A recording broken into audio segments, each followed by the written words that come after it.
Hello guys, happy Monday. Spotlight on the pelvis and the pelvic floor muscles. I've got my lovely new pelvis model here.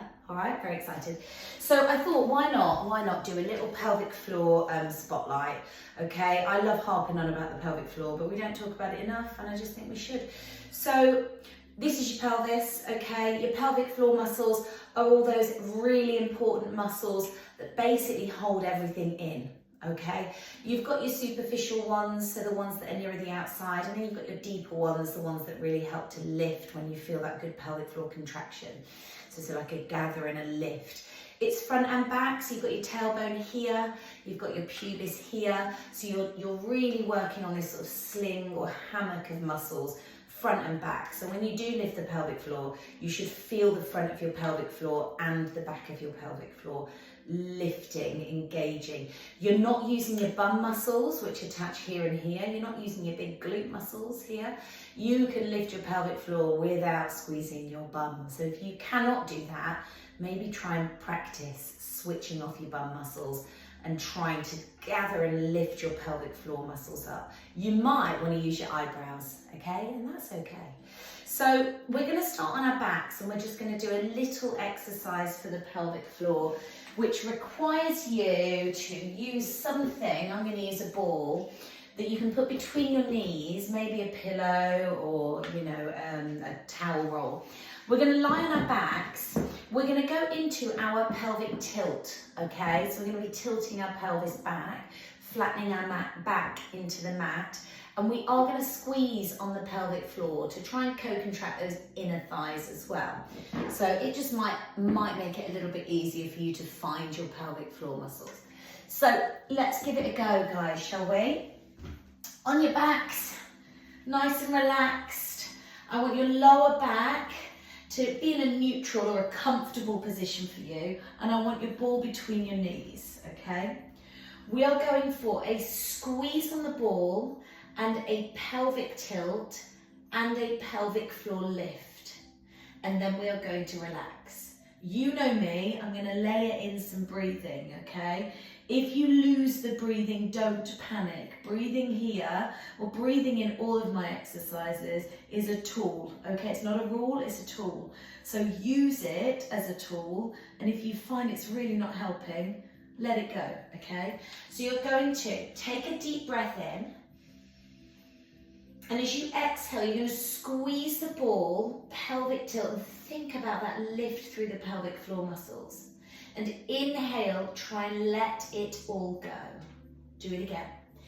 Exhale, squeeze the ball, pelvic tilt, lift up through the pelvic floor muscles, front and back. Inhale, release.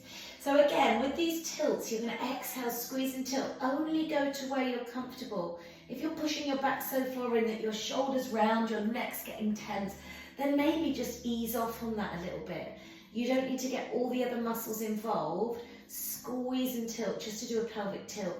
Lower abs are doing a lot of your work here. Inhale, release. Let's do a couple more. Exhale, squeeze, pelvic floor lift as you tilt.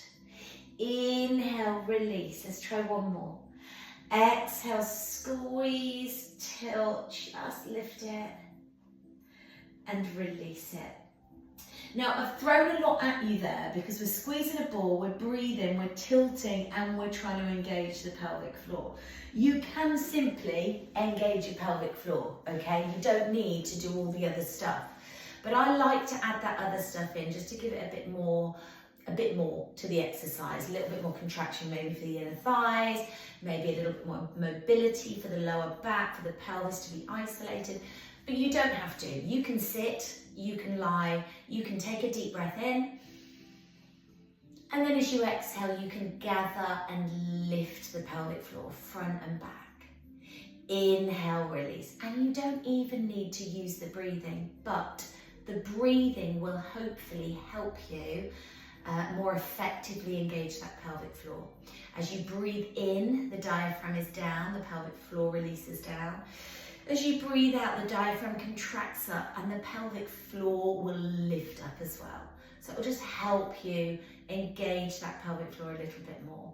Okay, so relax your shoulders, take a deep breath in. And as you exhale, gather and lift. And as you inhale, let that go. Just try that a few times when you're sat at traffic lights, or when you're boiling a kettle, or I don't know, whatever else you do in the day. You do a lot more things than traffic lights and boil a kettle. But you know where I'm saying, you know where I'm coming from. Okay, thank you so much, guys. This is also a little bit of a taster of my pelvic floor course that I'm about to record in the next few weeks-ish. Also, if I can get some time, okay? And that'll just be a short 4 or 6 week course, pre-recorded, that you can access, hopefully, to help you strengthen, stretch out, release, and work your pelvic floor. All right, guys, thank you so much. Have a great Monday. See you on the mat at 5 o'clock, guys. If you're coming to my online class, lots of love. Bye-bye.